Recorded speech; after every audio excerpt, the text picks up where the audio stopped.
एक बार फिर से शेयर कर दे रहे हैं।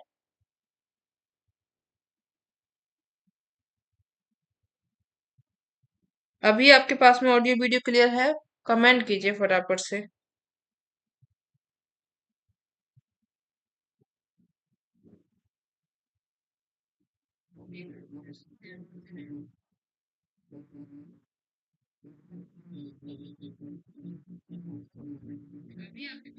Good evening. निशु नवरिया का ये जो कमेंट है कि एमसीक्यू करने हैं उनको इंडियन ज्योग्राफी के, तो इंडियन ज्योग्राफी के एमसीक्यू आपको कल से मिल जाएंगे। ठीक है। और अभी आप लोग शेयर कर दीजिए, क्योंकि कई दिन से लाइव क्लास नहीं हुई और आज भी लाइव में थोड़ी सी नौटंकी हो गई, क्योंकि हाँ जी।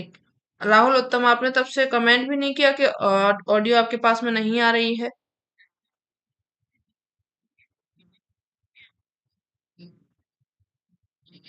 सही आ रही है, ओके। बताओ, इतनी देर से कई सारे क्वेश्चन सॉल्व हो गए और हम बोलते चले जा रहे हैं, आपने बताया नहीं किसी ने।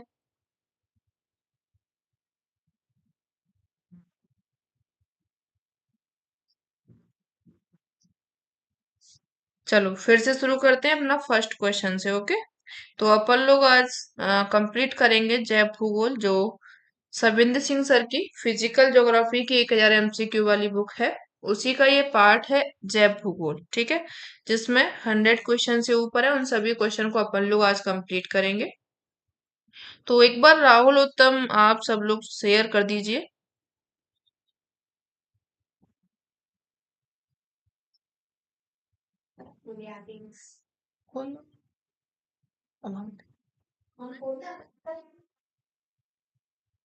ठीक है, चलो।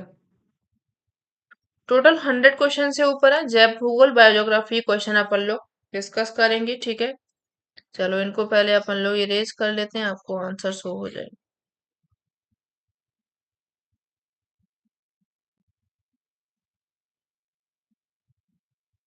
शेयर कर दीजिए आप लोग तब तक एक बार, ठीक है।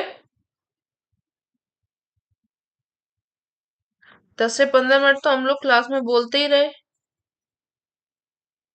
वो तो एकदम से हमने देखा है कि ना तो कोई कमेंट्स है ना कुछ है, तो लग रहा है कहीं ना कहीं कोई तो इशू है क्लास में।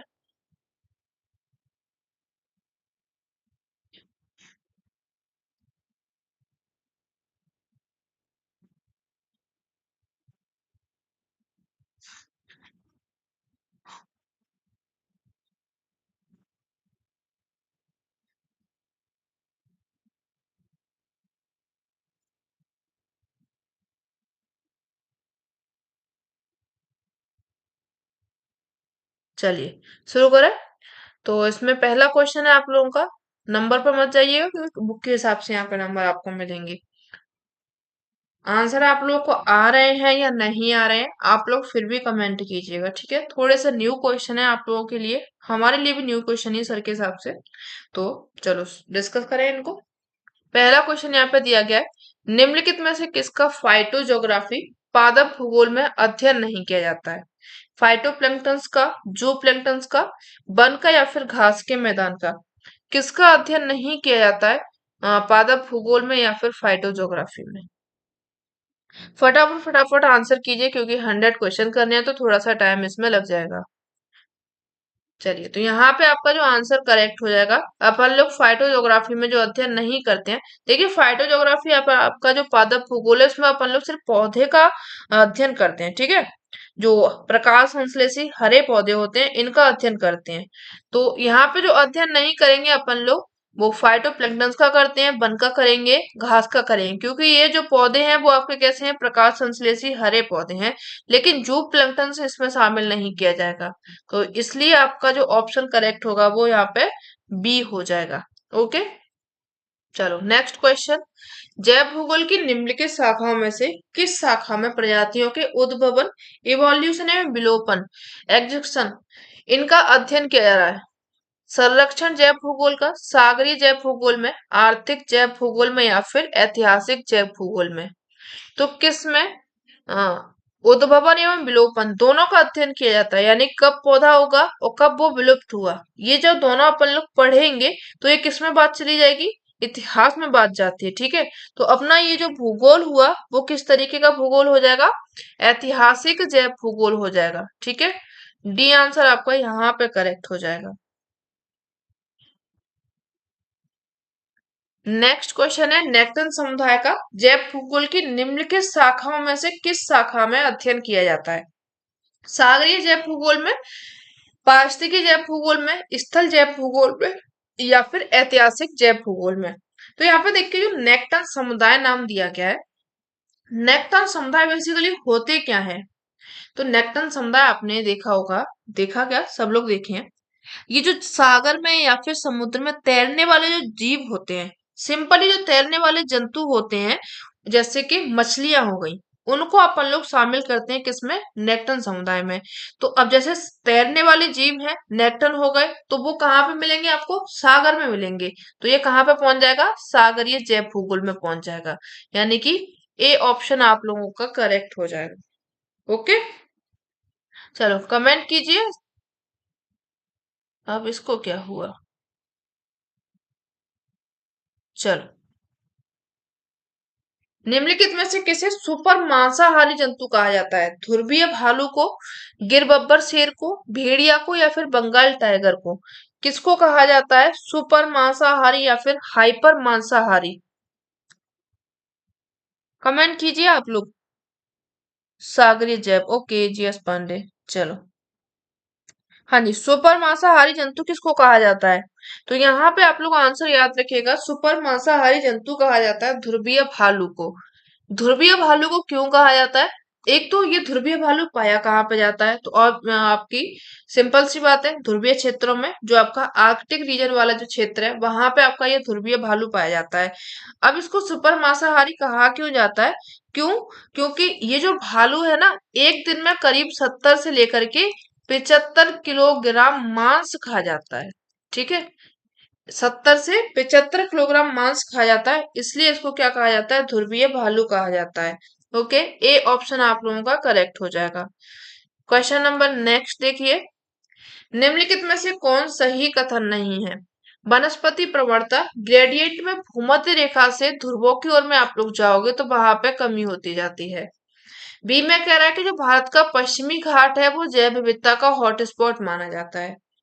सी में कह रहा है कि सुनामी लहरें की गति है जो कि सागरी तट की ओर में बढ़ती जाती है। और डी में कह रहा है कि पंचघट्टी जो पंचगनी पठार है आप लोगों का, वो वृष्टि छाया प्रदेश में आता है। तो इसमें आप लोगों का कौन सा ऑप्शन करेक्ट हो जाएगा, फटाफट से आंसर कीजिए।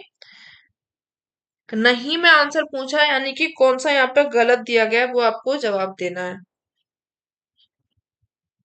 चलिए, तो यहाँ पे देखिए जो वनस्पति प्रवणता है भूमध्य रेखा से ध्रुवों की ओर में जाएंगे तो कम होती जाती है, सभी को पता है, क्योंकि वहां पे क्या है, जलवायु थोड़ी सी कठिन है, इसलिए वहां पे जो वनस्पति प्रवणता है वो कम होती जाती है।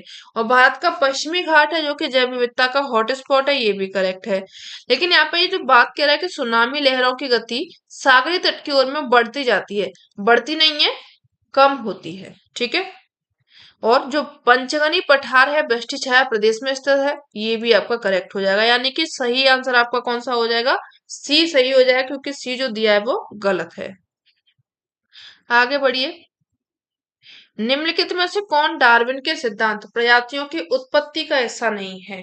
अनुकूलन एडेप्टेशन नहीं है, प्राकृतिक चयन नेचुरल सिलेक्शन नहीं है, सर्वाइवल ऑफ स्ट्रॉन्गेस्ट नहीं है, या फिर सर्वाइवल ऑफ फिटेस्ट नहीं है। हाँ जी सी, चलिए इसको बताइए, थोड़ा फास्ट आप लोग आंसर कीजिए। चलिए, तो ये जो डार्विन ने अपना प्रजातियों की उत्पत्ति का सिद्धांत दिया था, इसमें इन्होंने शामिल किस किस को किया था, अडेप्टेशन को किया था, नेचुरल सिलेक्शन को किया था, सर्वाइवल ऑफ फिटेस्ट को किया था, लेकिन सर्वाइवल ऑफ स्ट्रॉन्गेस्ट को नहीं किया था इन्होंने, ठीक है। तो इसका भी आंसर क्या करेक्ट हो जाएगा, सी करेक्ट हो जाएगा। क्वेश्चन नंबर आप लोग डालते चलिए। नेक्स्ट क्वेश्चन है वनस्पति समुदाय की प्राथमिक एवं द्वितीयक जैविक अनुक्रम प्राइमरी एवं सेकेंडरी बायोटिक सक्सेशन का जैव भूगोल की निम्नलिखित शाखाओं में से किस शाखा में अध्ययन किया जाता है? संरक्षण जैव भूगोल में, या फिर पारिस्थितिकी जैव भूगोल में, ऐतिहासिक जैव भूगोल में, या फिर द्वीप जैव भूगोल में? किसमें अध्ययन किया जाता है? जो वनस्पति समुदाय के प्राथमिक और द्वितीयक जैविक अनुक्रम है। चलिए, तो यहाँ पे आप लोग का आंसर करेक्ट हो जाएगा। प्राथमिक और द्वितीयक जैविक अनुक्रम का अध्ययन अपन लोग करते हैं वो पारिस्थितिकी जैव भूगोल में करते हैं। ठीक है, बी ऑप्शन करेक्ट हो जाएगा। अनुकूलन एवं प्राकृतिक चयन की प्रक्रियाओं का जैव भूगोल की निम्नलिखित शाखाओं में से किस शाखा में अध्ययन किया जाता है? ओके, पारिस्थितिकी जैव भूगोल में, ऐतिहासिक जैव भूगोल में, जंतु जैव भूगोल में, या फिर संरक्षण जैव भूगोल में? किसमें अध्ययन किया जाता है? अनुकूलन और प्राकृतिक चयन का। अभी अपन लोगों ने अनुकूलन और जो प्राकृतिक चयन है से संबंधित क्वेश्चन किया है। चलो, तो ये आपका आंसर कौन सा हो जाएगा? जो आपका पारिस्थितिकी जैव भूगोल है, इसमें अनुकूलन और प्राकृतिक चयन का अध्ययन किया जाता है। ए ऑप्शन करेक्ट हो जाएगा।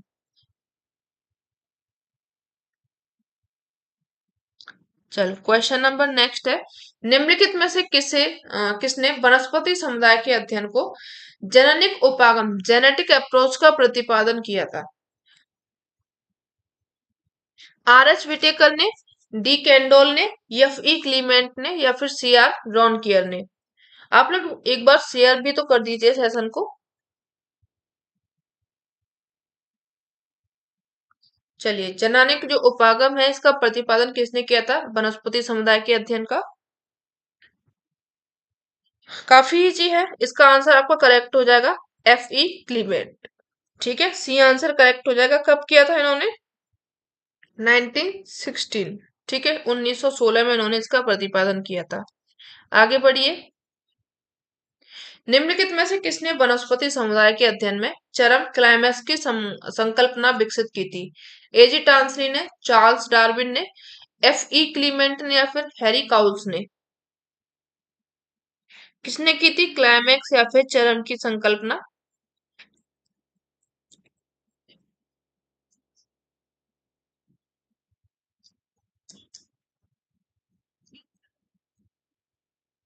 चलिए, तो इसमें भी आप लोग नाम याद रखेंगे एफ ई क्लीमेंट। 1916 में ही इन्होंने चरम शब्दावली का प्रयोग किया था और चरम वनस्पति क्लाइमेक्स वेजिटेशन की संकल्पना का इन्होंने प्रतिपादन किया था। ठीक है, क्लाइमेक्स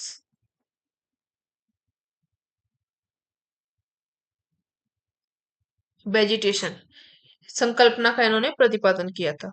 आगे बढ़िए। निम्नलिखित में से कौन वनस्पतियों की अधिकतम वृद्धि में मिट्टियों को सर्वाधिक प्रभावी कारक दर्शाता है? चरम जलवायु, अजैविक जलवायु, सॉरी अजैविक चरम, जैविक चरम, या फिर मृदीय चरम? अधिकतम वृद्धि में मिट्टियों को सर्वाधिक प्रभावी कारक यहाँ पे पूछ रहा है, तो वो आंसर आप लोग कीजिए।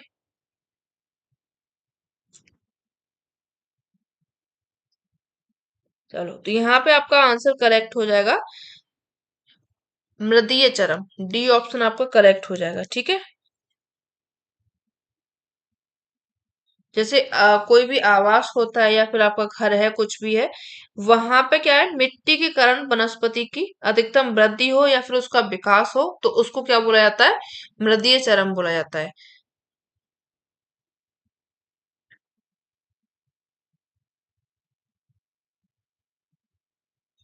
निम्नलिखित में से किसने सबसे पहले द्वीप जैव भूगोल की पहचान एवं निर्धारण किया था? चार्ल्स डार्विन ने, जॉर्ज फोस्टर ने, बफन ने, या फिर अलेक्जेंडर फोन हमबोल्ट ने?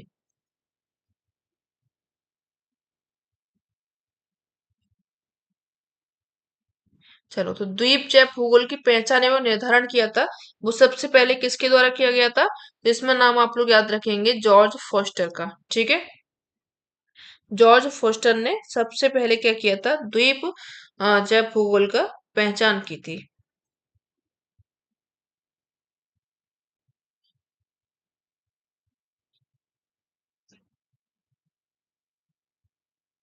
निम्नलिखित में से किसने पौधों के समूह के लिए एसोसिएशन शब्दावली का प्रयोग किया था? अलेक्जेंडर वॉन हम्बोल्ट ने, एफई क्लीमेंट ने, एजी टांसली ने या फिर बफन ने? किसके द्वारा किया गया था एसोसिएशन शब्दावली का प्रयोग? फटाफट से आंसर कीजिए, थोड़ा फास्ट चलिए आप लोग। चलो, तो यहाँ पे जो एसोसिएशन शब्दावली है इसका सबसे पहले जो प्रयोग किया गया था वो किसके द्वारा किया गया था? अलेक्जेंडर वॉन हम्बोल्ट के द्वारा इसका सबसे पहले प्रयोग किया गया था। ठीक है। और इन्होंने क्या किया था, जो पौधों के समूह होता है इसको इन्होंने नाम दिया था पादप सेचर या फिर पादप समूह का नाम भी इन्होंने दिया था, जिसमें प्लांट एसोसिएशन इन्होंने शब्द का प्रयोग किया था। ठीक है। प्लांट एसोसिएशन शब्द का प्रयोग किया था, तो ये आप लोग याद रखिएगा। आगे बढ़ो।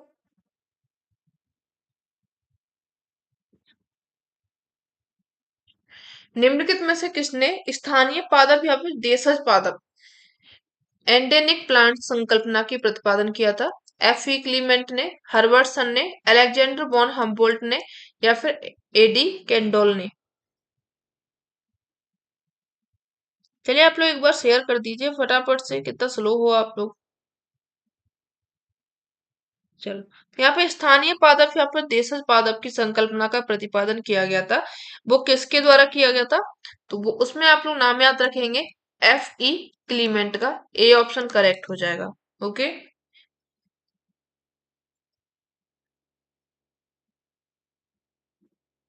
निम्नलिखित में से किसने वनस्पति प्रवणता वेजिटेशन ग्रेडियंट की संकल्पना का प्रतिपादन किया था?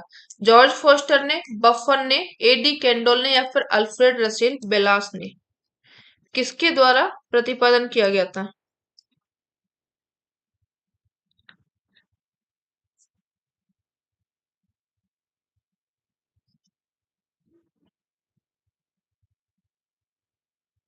चलिए, तो इसमें आप लोग याद रखेंगे जो वनस्पति प्रवणता है वेजिटेशन ग्रेडियंट है, इसका प्रतिपादन किया गया था जॉर्ज फोस्टर के द्वारा। अब यहाँ पे जो वनस्पति प्रवणता है इसका मतलब क्या है, तो इसमें आप लोग जानेंगे कि भूमध्य रेखा से ध्रुवों की ओर में आप लोग जाएंगे तो पादप प्रजातियां जो है वो कम होती जाएंगी और साथ में उनकी ऊंचाई है वो भी कम होती जाएगी। तो इसी को क्या बोलते हैं? पादप प्रवणता वेजिटेशन ग्रेडियंट इसको कहा जाता है। आगे बढ़िए। निम्नलिखित में से किसने सर्वप्रथम इकोसिस्टम पारिस्थितिकी तंत्र नामावली का प्रयोग किया था? टी डी ब्रुक ने, एच ए रागिर ने, ए जी टांसरी ने या फिर ए आर हिल ने? तो ये तो काफी इजी क्वेश्चन है। चलो, तो ये जो इकोसिस्टम है या फिर पारिस्थितिकी तंत्र है इसका सबसे पहले प्रयोग किया गया था ए जी टांसरी के द्वारा। कब किया गया था? 1935 में इसका प्रयोग किया गया था। डेट भी आप लोग याद रखिएगा। आगे बढ़िए।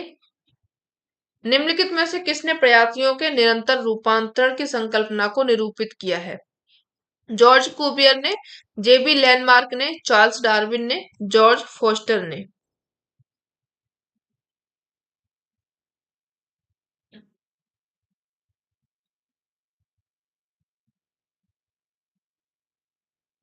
चलिए, तो यहाँ पर जो प्रजातियों के निरंतर रूपांतरण कंटिन्यूअल ट्रांसफॉर्मेशन ऑफ स्पीसीज की संकल्पना को जो निरूपित किया है वो किसके द्वारा किया गया है? तो इसमें नाम आप याद रखेंगे जेबी लैंडमार्क का। ठीक है। बी ऑप्शन करेक्ट हो जाएगा, जो कि एक फ्रांसीसी वनस्पति शास्त्री एवं प्रकृति वैज्ञानिक है। इनका नाम आप लोग याद रखिएगा। ठीक है। और इन्होंने क्या किया था, जो प्रजातियों की विरासत के सिद्धांत थ्योरी ऑफ इनहेरिटेंस को भी इन्होंने ही निरूपित किया था। आगे बढ़िए।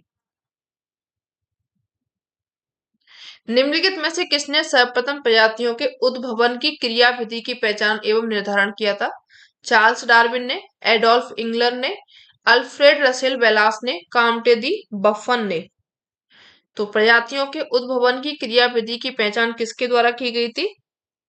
तो इसमें नाम आप लोग याद रखेंगे पूजा देवेंद्र राधे राधे, चार्ल्स डार्विन को। ओके। ए ऑप्शन आप लोगों का यहाँ पे करेक्ट हो जाएगा।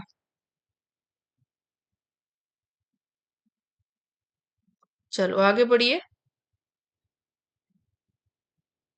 निम्नलिखित में से किसने अप्रत्यक्ष रूप से पौधों के द्विध्रुवीय वितरण बाइपोलर डिस्ट्रीब्यूशन की संकल्पना प्रस्तुत की थी? एडोल्फ इंगलर ने, जेबी लैंडमार्क ने, अल्फ्रेड बेलास ने या फिर एडी कैंडोल ने? किसके द्वारा ये जो संकल्पना है दी गई थी द्विध्रुवीय वितरण की? चलिए, तो यहाँ पे जो द्विध्रुवीय वितरण है इसकी संकल्पना दी गई थी एडी कैंडोल के द्वारा। डी ऑप्शन आप लोगों का यहाँ पे करेक्ट हो जाएगा। ओके।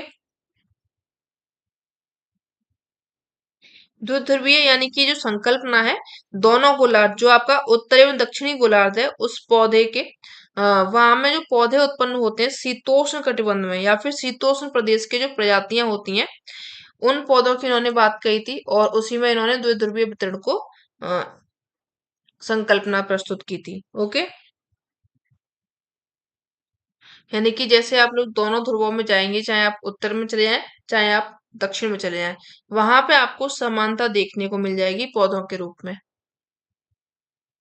आगे बढ़िए। बेलास तथा फिलिप स्क्लेटर ने विश्व को कितने जंतु भौगोलिक प्रदेशों में विभाजित किया था? 7 प्रदेशों में, 8 प्रदेशों में, 6 प्रदेशों में या फिर 10 प्रदेशों में? कितने प्रदेशों में विभाजित किया था बेलास एवं फिलिप ने?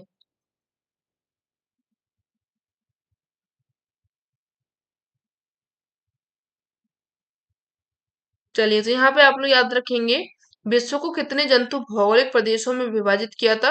तो 6 जंतु भौगोलिक प्रदेशों में इन्होंने विभाजित किया था। कब किया था? 1858 में इन्होंने विभाजित किया था। आगे बढ़िए। निम्नलिखित में से किसने प्रसिद्ध पुस्तक the geographical distribution of animals and island life इसकी रचना की थी? चार्ल्स डार्विन ने, अल्फ्रेड रसेल वेलास ने, अगस्टिन द कैंडोल ने, जॉर्ज फोस्टर ने? किसके द्वारा ये जो बुक है इसकी रचना की गई थी? तो इस बुक को आप लोग याद रखेंगे अल्फ्रेड रसेल वेलास के द्वारा ये बुक लिखी गई थी। बी ऑप्शन करेक्ट हो जाएगा।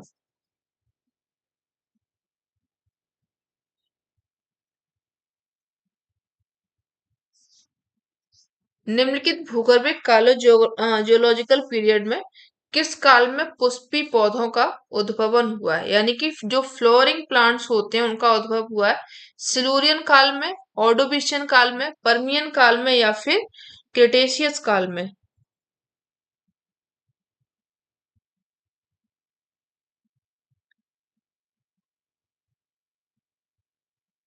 चलिए, तो यहाँ पे जो आपके भूगर्भिक कालों में से जो पुष्पी पौधे हैं उनका उद्भव कब हुआ है? तो वो आप लोग याद रखेंगे क्रिटेशियस काल में इनका उद्भव हुआ है। डी ऑप्शन करेक्ट हो जाएगा। ओके। यानी कि आज से करीब आप लोग जाएंगे 135 से 65 मिलियन वर्ष पूर्व, तब ये आपका क्या हुआ है जो पुष्पी पौधे या फिर फ्लोरिंग प्लांट्स हैं इनका उद्भव हुआ था। आगे बढ़िए। निम्नलिखित में से किसे जैव मंडल के अजैविक अबायोटिक संगठक में सम्मिलित नहीं किया जाता है? जंतु फौना को, वायु को, जल को या फिर मृदा को? तो जैव मंडल के अजैविक घटक की बात हो रही है तो उसमें अपन लोग किसको शामिल नहीं करेंगे? सिंपल सी बात है, जंतुओं को अपन लोग किस में रखते हैं? जैविक घटक में रखते हैं, ना कि अजैविक घटक में। तो ए ऑप्शन आप लोगों का यहाँ पे करेक्ट हो जाएगा। चलो, क्वेश्चन नंबर नेक्स्ट। निम्नलिखित में से किसने एजी टांसले की एकल कारक आश्रित चरम की संकल्पना का प्रयोग किया था? आर एच विटेकर ने, ऑगस्टिन द कैंडोल ने, कुबियर ने या फिर एडोल्फ इंगलर ने?